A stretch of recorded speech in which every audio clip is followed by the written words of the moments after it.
Hi everyone, thank you for joining. If you're new, my name's Iris. Today I just wanted to discuss the day I received my traumatic brain injury, the accident, how it happened, and what I remember afterwards. By sharing this experience, I hope if you are a survivor of a TBI or is caring for someone with a TBI, that you feel a little less alone. So it all happened January 18th of 2025.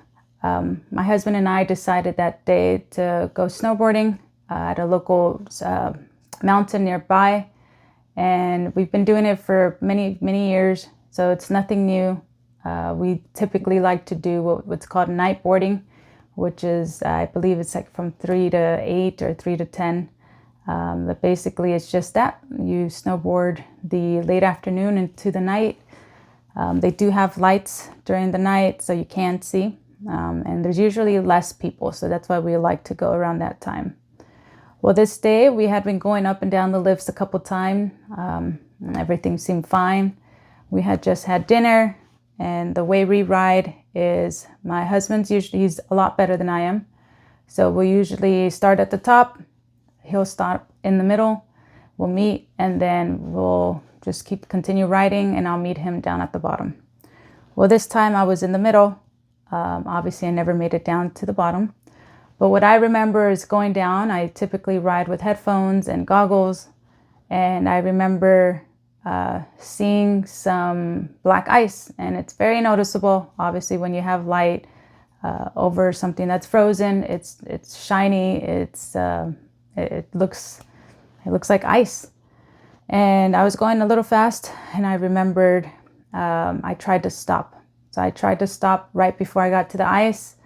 I should have just gone over it, but I didn't. And obviously when I tried to stop, I actually stopped on the ice. So I just slid and I slipped so fast. My head was the first thing that hit.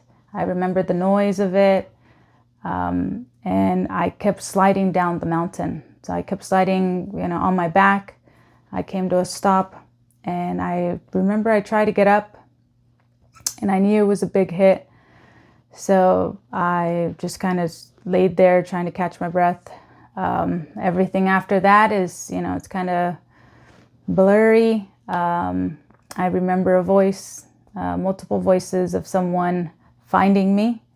It was a woman, and I think there was a couple guys. They did the right thing. They didn't move me.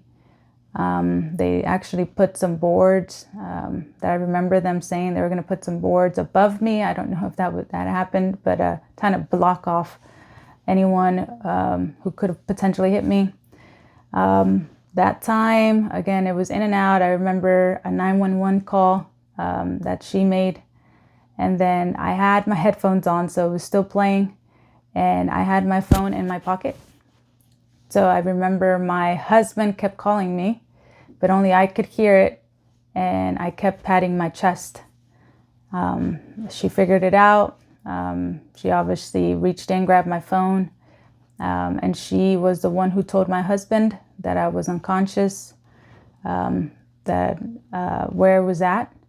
And from that time, again, I was in and out of consciousness. The next I remember, I was getting put on a toboggan. Ski patrol was there. I remember feeling really uncomfortable. They had to put a collar on my neck. But I do remember my husband's voice. And when I heard him, obviously, I started crying. I didn't know what was going on. The ski patrol put me on a toboggan. They took me down the mountain. Again, that was a rocky ride. And then I remember getting into the ambulance.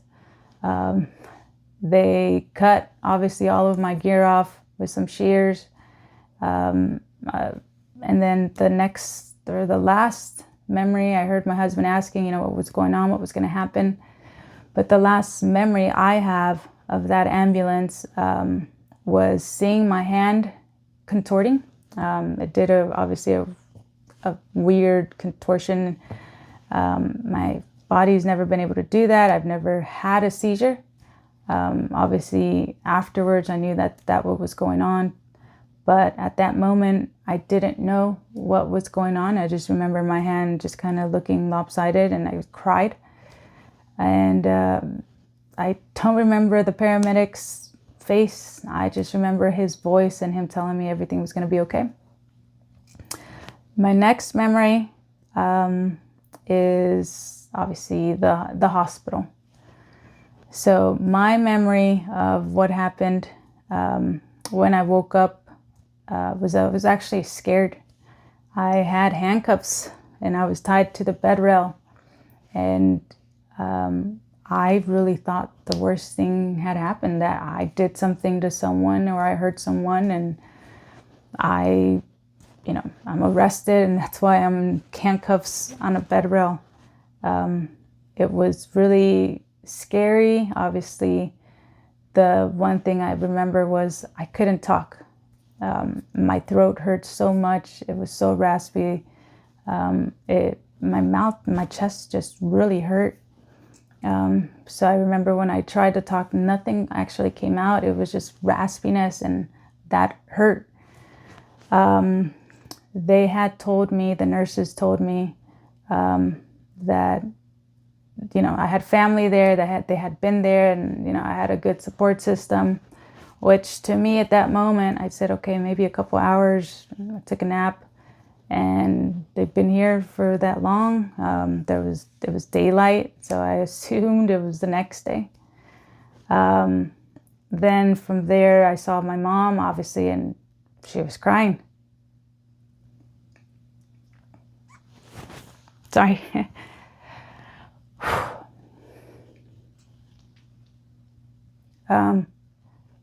She had told me, obviously she was happy I was awake, but, she had told me that there was a lot of days that had gone by. We had snowboarded on a Saturday, and it was a Monday. The whole time, she kind of explained what happened, that I was put in a coma, that I had a lot of seizures. And obviously, it's scary. It's scary to not know how much time has gone. And the first memory I had of actually before waking up was my daughter. I'm assuming at some point that I self-extubated myself. So I took out my own breathing tube. So what happened was they were trying to wean me off the medication to keep me sedated. And obviously within that time, there wasn't a nurse nearby. And somehow I managed to take the tube out. But I remember my daughter in some kind of like a playground tube. And I remember her face. And obviously when I woke up, she wasn't there. So when my mom told me, time had gone, I think that was the hardest pill to swallow and understand, that I lost time with my daughter. Obviously, I was grateful to be alive. But it's always, guilty when, there's days that you miss. When what I remember a couple hours ago, I was just with my husband and I had just dropped her off. Well, obviously we had a lot of doctors and everyone come in and try to see what was going on. And all the pain that I felt at that time was my chest and my throat. Obviously with time, I learned that they did a lot of, I think it's called a chest rub, or I don't know the name, but just to try and stimulate me to stay awake. And that's why my chest was really, really sore. Because of that, I think at some point CPR was done in the helicopter. So again, I don't remember any of this. I just remembered that pain was just here in my throat. So I wasn't able to talk. I wasn't able to really explain how I was feeling or ask the doctors questions because I couldn't. I had no voice. I wasn't aware of the time, the date. I was just kind of confused. I was on a soft diet, so just a bunch of liquids. And then I did have a feeding tube. And I remember, obviously, that's very uncomfortable if you've ever been awake and you had one. I had asked to get it removed, and I wasn't expecting that pain. It was really painful, and I think I cried. That was probably, another time I saw my mom cry, is just crying and bawling out of the pain of them taking it out. But after that, I just kind of went through the motions. I had a bunch of things in my hair, in my head, and I couldn't understand why, and I couldn't even verbalize my question as to why I didn't understand it. But I had a lot of electrodes that they had put in my head to make sure I didn't continue having seizures, and that was placed the whole time since I arrived. Again, the whole reason I was in the coma was to reduce the swelling and let my brain heal. Obviously, the impact was straight on the back of my head. So after a couple days, I was allowed to go home with the request from the doctors, to go to rehab. Again, I don't know why I was allowed to make the decision. My husband was with my daughter. I was with my mom. So I said no. I didn't understand what that meant. I didn't, I don't do drugs. So when I heard the word rehab, that's the only thing at the time that I was, correlating with, is rehab if you have an addiction, not rehab to get better. I couldn't piece it. My brain wasn't working at the time. I wanted to get out of there so bad that, I didn't have any clothes, and I was willing to leave in a gown. I just wanted to come home. Again, I couldn't talk. I was barely able to walk. I didn't have my bearings, my equilibrium to just be able to walk. So I was really just wobbly and clumsy, but I didn't care. I just wanted to get out of there, and I wanted to see my daughter and my husband. So they were able to get me some clothes, thankfully. I think I got some pants and a sweatshirt, and I left barefoot, and I didn't care. And the minute I got in the car, while I was getting in the car, I thought it was just the weirdest coincidence. There was a mom who just gave birth, whose husband was, getting on the curb to let her in, and she had a newborn baby. And it was just,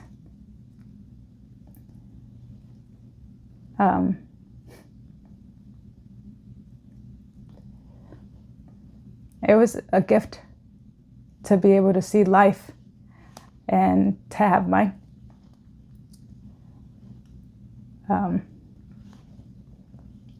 They explained the severity of what happened, and everybody said I was lucky to be alive. But the minute I felt the air, the minute I felt, I was in the car and I was coming home,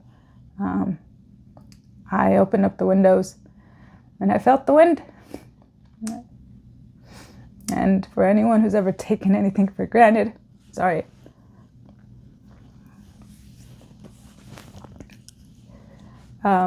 To feel the wind when I knew I could have died, it was a great feeling. Sorry, I haven't really gone through this in detail, at least from what I remember, in a while, so sorry, I apologize. I came home barefoot and some clothes that wasn't mine, and I didn't care.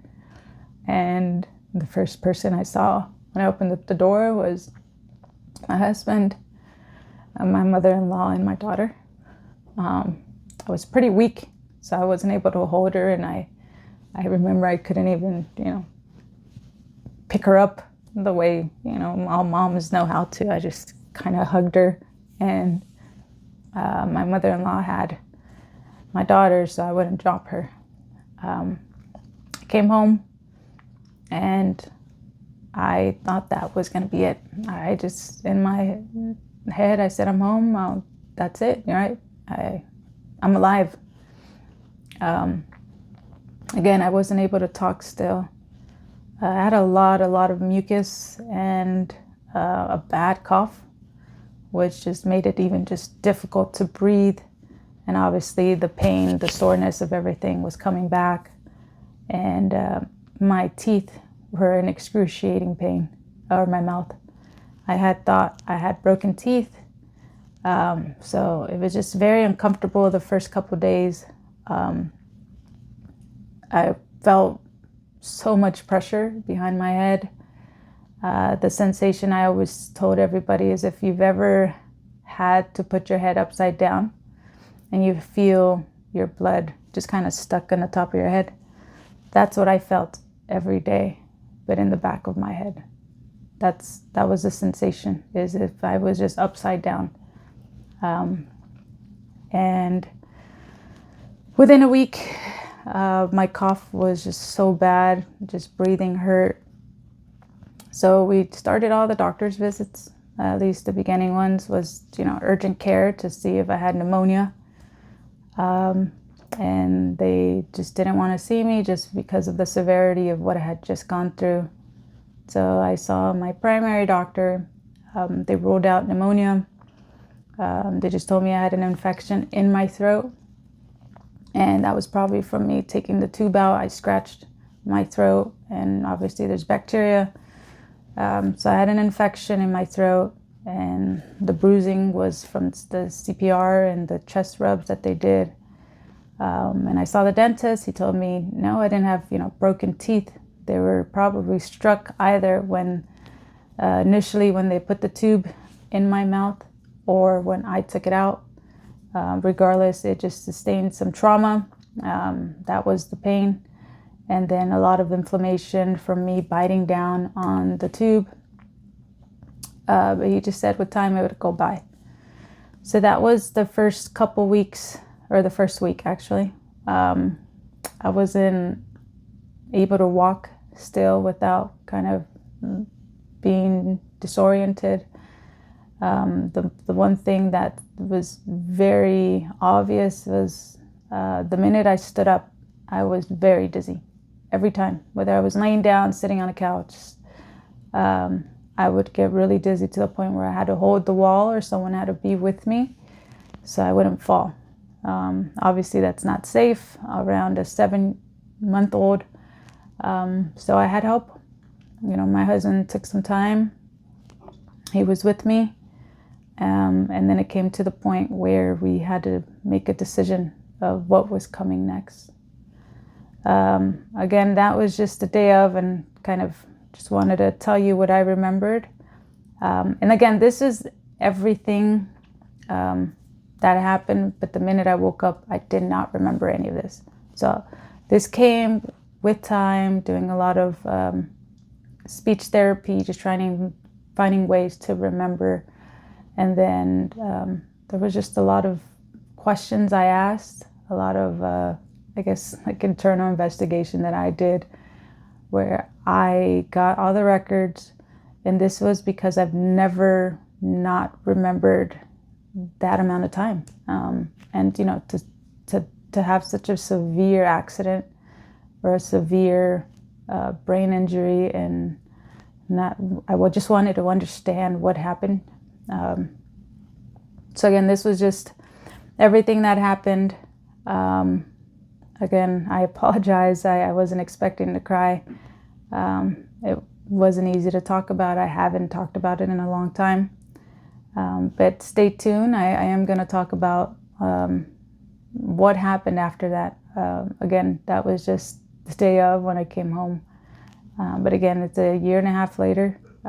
Still not okay. I have my good days and what I like to call my rough days. So stay tuned. I'll let you guys know a little bit more. Thank you for tuning in. Bye.